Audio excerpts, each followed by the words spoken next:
ಎಣ್ಣೆ ಹಾಕ್ಕೊಂಡು ಮಸಾಲೆ ಐಟಮ್ಸ್ ಎಲ್ಲ ಹಾಕ್ಕೋತಾ ಇದ್ದೀನಿ. ಚಕ್ಕೆ, ಲವಂಗ, ಮೊಗ್ಗು ಹಾಗೆ ಏಲಕ್ಕಿನ ಹಾಕ್ಕೊಂಡಿದ್ದೀನಿ. ಒಂದು ಅರ್ಧ ಚಮಚದಷ್ಟು ಸಾಸಿವೆ, ಅರ್ಧ ಚಮಚದಷ್ಟು ಜೀರಿಗೆ, ಹಾಗೆ ಶುಂಠಿ ಮತ್ತು ಕರಿಬೇವನ್ನ ಹಾಕ್ಕೊಂಡಿದ್ದೀನಿ.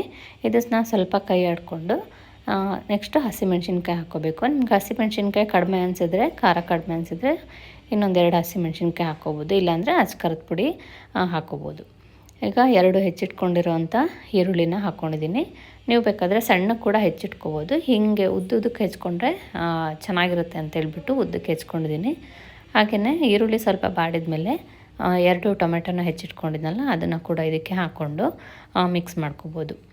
ಯಾರಿಗೆಲ್ಲ ತುಂಬ ಅರ್ಜೆಂಟಾಗಿ ಎಲ್ಲಾದರೂ ಹೊರಗಡೆ ಹೋಗಬೇಕು ಅಂತಿರುತ್ತೋ ಅಥವಾ ಮನೇಲಿ ಹಸಿವಾಗಿರುತ್ತೆ, ಆ ಥರ ಸಂದರ್ಭದಲ್ಲಿ ಇದನ್ನು ಬೇಗ ಇನ್ಸ್ಟಂಟಾಗಿ ಮಾಡ್ಕೋಬೋದು. ಇವಾಗ ನಾನಿಲ್ಲಿ ರಾಜಮುಡಿ ಅಕ್ಕಿ ಬರುತ್ತಲ್ಲ ಅದನ್ನು ತೊಗೊಂಡಿದ್ದೀನಿ. ಅದನ್ನು ಒಂದು 2 ಸತಿ ವಾಶ್ ಮಾಡಿಬಿಟ್ಟು ನೀವು ಇದಕ್ಕೆ ಮಿಕ್ಸ್ ಮಾಡ್ಕೋಬೇಕಾಗತ್ತೆ. ನಾನಿಲ್ಲಿ 1.5 ಲೋಟದಷ್ಟು ರಾಜಮುಡಿ ಅಕ್ಕಿ ತೊಗೊಂಡಿದ್ದೀನಿ. 2 ಸತಿ ವಾಶ್ ಮಾಡಾದಮೇಲೆ ಇದನ್ನು ಕುಕ್ಕರ್ಗೆ ಹಾಕ್ಕೋತಾ ಇದ್ದೀನಿ. ನೀವು ಇದಕ್ಕೆ ಬಾಸ್ಮತಿ ಅಥವಾ ರಾ ರೈಸ್ ಆ ಥರನೂ ಕೂಡ ಹಾಕ್ಕೋಬೋದು. ನಾನಿಲ್ಲಿ ರಾಜಮುಡಿ ರೈಸು 1.5 ಲೋಟದಷ್ಟು ತೊಗೊಂಡಿದ್ದೀನಿ. ಹಾಗಾಗಿ 3 ಲೋಟದಷ್ಟು ನೀರು ಹಾಕ್ಕೋತಾ ಇದ್ದೀನಿ. ಇದನ್ನು ಒಂದು 5 ನಿಮಿಷ ಹಾಗೆ ಬಿಟ್ಬಿಟ್ಟು ಕುದಿಯೋಕ್ಕೆ ಬಿಡಬೇಕು. ಇದು ಕುದ್ಮೇಲೆ ಉಪ್ಪು ಖಾರ ಸರಿ ಇದೆಯಾ ಇಲ್ವಾ ಅಂತೇಳಿ ಒಂದ್ಸಲಿ ಟೆಸ್ಟ್ ಮಾಡಿಬಿಟ್ಟು ಆಮೇಲೆ ಇದನ್ನು ಮುಚ್ಚಿಡಿ.